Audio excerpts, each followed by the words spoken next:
నమస్తే, welcome to Suman TV. Diabetic neuropathy అనే కండిషన్లోని నరాలు బలహీనపడటం, నరాలు దెబ్బతినడం అనే సమస్యను మనం చూస్తూ ఉంటాం. అలాగే నరాల బలహీనత సమస్యను కూడా చాలా మంది ఎదుర్కొనే వాళ్ళు ఉంటారు రకరకాల డిసీజెస్ తోటి. సో దీనికి ఈ నరాల బలహీనతను తగ్గించుకోవడానికి ప్రోటీన్ ఎక్కువగా తీసుకోమని చెప్తూ ఉంటారు. ఆ ప్రోటీన్ కోసం మనం డెఫినెట్ గా B12 ని ఇంక్రీజ్ చేసుకోవడానికి, వైటమిన్ B12 ని ఇంక్రీజ్ చేసుకుంటే నరాల బలహీనత కూడా తగ్గుతుంది అని చెప్తారు.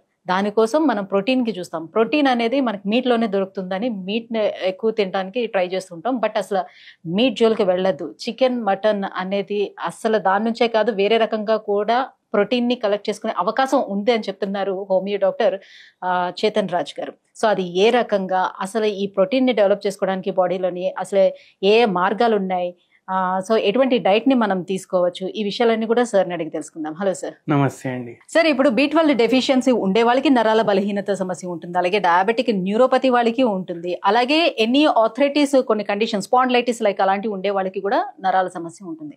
సో వీటన్నిటికీ కూడా మీట్ లేదంటే ఎనీ చికెన్, మటన్ ఎలాంటివైనా సరే వీటి నుంచి ప్రోటీన్ వస్తుంది. ప్రోటీన్ ని తీసుకోండి సజెస్ట్ చేస్తూ ఉంటారు, లైక్ ఎగ్ అన్ని కూడా. ప్రోటీన్ తినని వాళ్ళ పరిస్థితి ఏంటంటే, మీట్ తినని వాళ్ళ పరిస్థితి ఏంటి, ఎలా మేము ఈ ప్రోటీన్ ని ఇంక్రీజ్ చేసుకుంటాము అని అడుగుతున్నారు సార్. ఏం చెప్తారు? మీరు కూడా తినద్దు అని చెప్తున్నారు, అందుకని అడుగుతున్నాను. అయితే ఎక్కువ అందరూ ఇంట్లో వండుకుంటారు కదా నాన్ వెజ్. అవును. ఏ రోజు వండుకుంటారు? సండే రోజు వండుకుంటారు. అయితే మార్నింగ్ 8ంటికి లేవండి మీరు. ఒక్క సండే అందరు 10:30, 11 అట్లా లేస్తారు కదా సండే. ఒక్కరోజు 8ంటికి లేయండి, సీదా బండి తీసుకొని మీరు ఉస్మానియా దవాఖానాకి వెళ్ళండి. ఓకే. ఉస్మానియా దవాఖానాకు పోయి మీరు జనరల్ వార్డ్కి వెళ్ళండి. ఆడ ఒక 100-200 పేషెంట్లు మినిమం మీకు అడ్మిషన్లో ఉంటారు. ప్రతి పేషెంట్ పోయి అడగండి, నువ్వు వెజా నాన్ వెజా. మొత్తం దవాఖానాలో 90% మంది నాన్ వెజిటేరియన్ ఉంటారు. అంటే నాన్ వెజ్ తినటం వల్ల వాళ్ళు సిక్ అయ్యారు అని అంటారా? నాన్ వెజ్ తినడం వల్ల సిక్ అయ్యే ఛాన్సులు చాలా పెరిగిపోతాయి. ఇప్పుడు కొందరు సండే రోజు ఒక పూట తింటారు, కొందరు 7 రోజులు 3 పూటలు తింటారు నాన్ వెజ్. అండ్ ప్రోటీన్ కావాలి అంటే నాన్ వెజ్ తినాలి అనేసి రూల్ లేదు. ఎందుకు నేను చెప్తాను. ఇప్పుడు 1.4 బిలియన్ ఇండియన్ పాపులేషన్, దాంట్లో మోర్ దెన్ 70% నాన్ వెజ్ తినేటోళ్ళే కదా. ఇప్పుడు ఈ మోర్ దెన్ 70% నాన్ వెజ్ తింటున్నారు, కానీ వాళ్ళకు కూడా నరాల బలహీనత అయితే ఉంది కదా, వాళ్ళకు కూడా షుగర్ వ్యాధి ఉంది కదా, అవునా కదా? ఎందుకు అట్లా అవుతుంది అంటే, ఇప్పుడు డయాబెటిక్ న్యూరోపతి ఉంది. డయాబెటిక్ న్యూరోపతి వచ్చింది పేషెంట్కి అంటే నరాలు కూడా ఎఫెక్ట్ అయినాయి, షుగర్ వ్యాధి కూడా ఎఫెక్ట్ అయింది. ఇప్పుడు ఈ రెండు ఎప్పుడు వస్తాయి? ఫిజికల్ యాక్టివిటీ సరిగా లేకపోతే వచ్చే ఛాన్సులు ఉంటాయి. మన బాడీకి ఎన్ని క్యాలరీస్ అవసరం దానికన్నా ఎక్కువ క్యాలరీలు ఇస్తే వస్తుంది. అండ్ సెడెంటరీ లైఫ్ స్టైల్ వల్ల వస్తుంది. ఇంతకుముందు కాలంలో ఏం పని ఉంటుండే జనాలకు? ఇప్పుడు ఫిజికల్ యాక్టివిటీ లేదు, కానీ వర్క్ అయితే ఉంది. అంటే జాబులు చేస్తున్నారు, బిజినెస్లు చేస్తున్నారు, అన్నీ చేస్తున్నారు, కానీ ఫిజికల్ యాక్టివిటీ లేదు. ఇంతకుముందు జాబ్ కానీ బిజినెస్ కానీ అదే ఫిజికల్ యాక్టివిటీ ఉంటుండే. ఎట్లా? ఇప్పుడు పొలాల్లో పని చేస్తుండే, అన్ని పనులు ఈ మనిషి చేస్తాడు కదా, అంటే జాబ్ కూడా చేస్తుండు, ఫిజికల్ యాక్టివిటీ కూడా చేస్తుండు.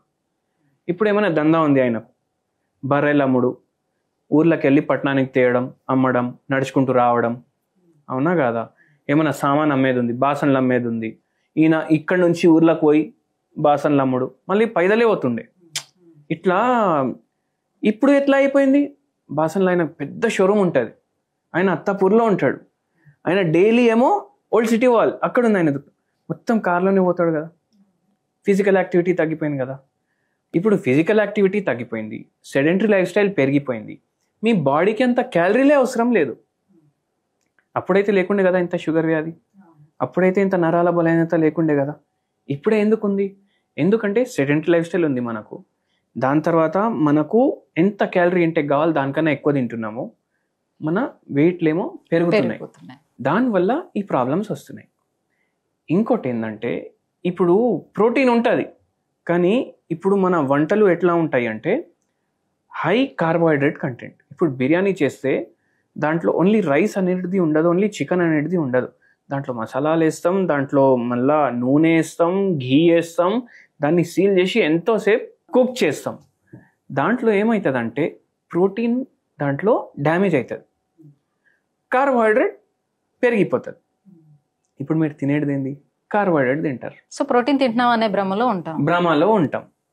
ప్రోటీన్ మీకు మటన్ చికెన్ నుంచి కావాలంటే మీరు బాయిల్డ్ చికెన్ తినాలి. బాయిల్ చేసింది మాత్రం బాయిల్డ్ చికెన్ అది బ్రిటిషర్స్, యూరోపియన్స్ తింటారు. మెడిటరేనియన్ డైట్ లో ఫ్రై చేసేసి దానికి మసాలాలు బాగా పట్టించి దానికి అంటే లైట్ పింక్ కలర్ ఉంది అనుకోండి మీట్, మనం దాన్ని డార్క్ బ్రౌన్ తయారు చేస్తాం.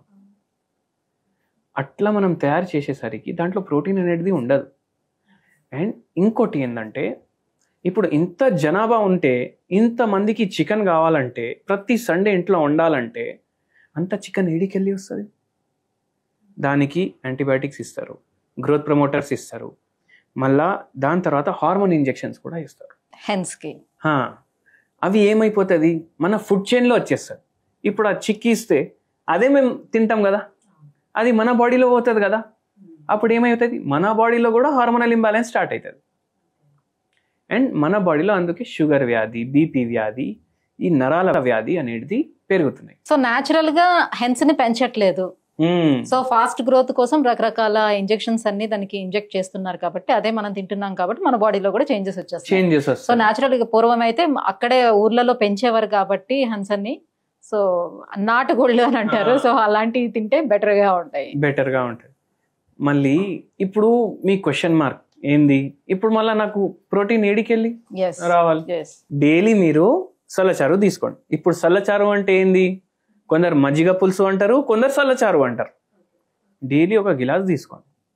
మీకు ఎంత రైస్లో కలుపుకొని తినాలనిపిస్తే అంత దాంట్లో కలుపుకొని తినండి. దీంట్లో మనకు B12 కూడా ఉంటుంది. B12 ఉంటుంది. చాలా తక్కువ మాత్రలో ఉంటుంది, అంత సరిపోదు అనేసి కొందరు అంటారు, కానీ ఉంటుంది. మీకు ఎంత ఎక్కువ తీసుకోవాలనిపిస్తే అంత ఎక్కువ తీసుకోండి. మళ్ళీ పెరుగు ఎక్కువ క్వాంటిటీ కన్జ్యూమ్ చేయండి. మళ్ళీ దాని తర్వాత ఇప్పుడు ప్రోటీన్ అంతా ప్రోటీన్ ఏడికెళ్ళి వస్తుంది? మళ్ళీ ఇప్పుడు చికెన్ తినట్లేదు కదా మనకు రోగాలు రావద్దు అంటే, ఇప్పుడు ప్రోటీన్ ఏడికెళ్ళి వస్తుంది? మళ్ళీ అందులో కూడా అడుగుతూ ఉంటారు ఈ లాక్టో ఇంటాలరెన్స్ ఉండేవాళ్ళు, మళ్ళీ ఆ కర్డ్ లాంటివి తీసుకోరు, మళ్ళీ ఎలా మేము కన్జ్యూమ్ చేయాలంటే లెంటిల్స్ లో ఎక్కువ ఉంటుంది. ఇప్పుడు లెంటిల్స్ అంటే ఏంది? లెంటిల్స్ అంటే పల్సెస్ అంటే ఏంది? పప్పులు. మీరు ఇప్పుడు మనం సాంబార్ తోటి రైస్ తింటాం, సాంబార్ ఎక్కువ ప్రిఫర్ చేయకండి. మీరు మన తెలుగు రాష్ట్రాల్లో సాంబార్ తినండి, ఒక రకం ఉంటుంది. మీరు కేరళకు పోయి సాంబార్ తినండి, ఒక రకం ఉంటుంది. మన తెలుగు రాష్ట్రం సాంబార్ లిక్విడ్ ఎక్కువ ఉంటుంది, కేరళలో సాంబార్ ముద్దపప్పు లాగా ఉంటుంది. అంటే ఏంటంటే ఇప్పుడు పప్పుల్లో ఉంటుంది కదా ప్రోటీన్, మీరు సాంబార్ తినే బదులు ముద్దపప్పు తినండి. ముద్దపప్పు తింటే ఏమవుతుంది? పప్పు క్వాంటిటీ ఎక్కువ పోతుంది. రైస్ తక్కువ తీసుకోండి, పప్పు ఎక్కువ తీసుకోండి, దాంతో పోతుంది.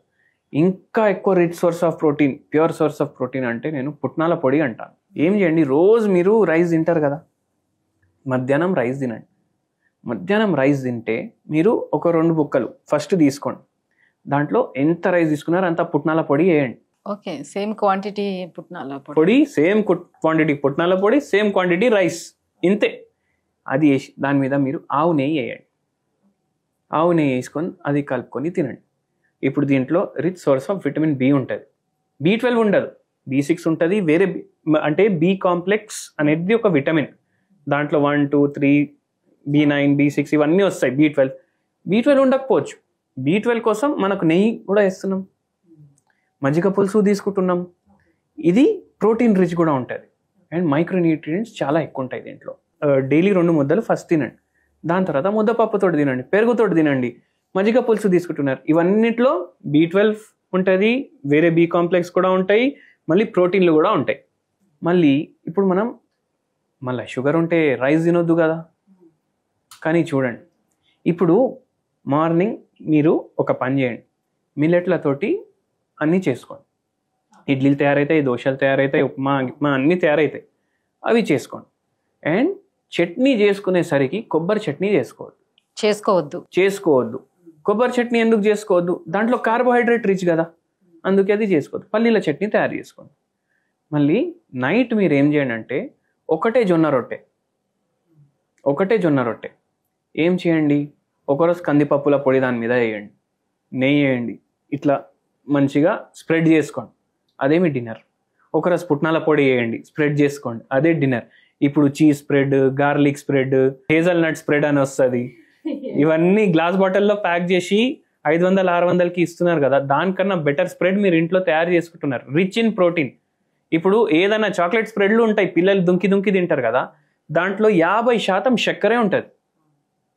దీంట్లో ఎక్కడ ఉంది? పాపం వాడు మెన్షన్ చేస్తాడు కూడా ఎంత ఉంటుంది పర్సెంటేజ్. అరే కొనకరానైనా దీంట్లో 50% నువ్వు చక్కెరకి కోసం డబ్బులు కడుతున్నావు అనేసి చెప్తాడు, అయినా మనం కొనేసి తీసుకొస్తాం, అవునా కదా? సో మనం ఇట్లా హెల్దీ మనమే స్ప్రెడ్లు తయారు చేసుకోవచ్చు. ఒక పప్పుది పొడి, నెయ్యి తయారు చేసుకొని ఆ స్ప్రెడ్లు మీరు రొట్టెల మీద పెట్టుకొని తినండి. మీకు చపాతీ ఇష్టం ఉంటే ఒక్కటే చపాతీ మళ్ళీ దాని మీద పెట్టుకొని తినండి, రైస్లో కలుపుకొని తినండి. హై ప్రోటీన్ స్ప్రెడ్లు ఇవి. సో ఇవి చేసుకోండి మీరు. ఇవి దానికన్నా టేస్టీ కూడా ఉంటాయి, ఎకనామికల్ కూడా ఉంటాయి, హెల్దీ కూడా ఉంటాయి. సో మొత్తానికి అయితే మాత్రం నాన్ వెజ్ అయితే మాత్రం అతిగా తినొద్దు, దాన్ని అవాయిడ్ చేయండి. దానివల్ల చాలా హెల్త్ ఇష్యూస్ వస్తాయి, కాంప్లికేషన్స్ ఉంటాయి అని అంటారు.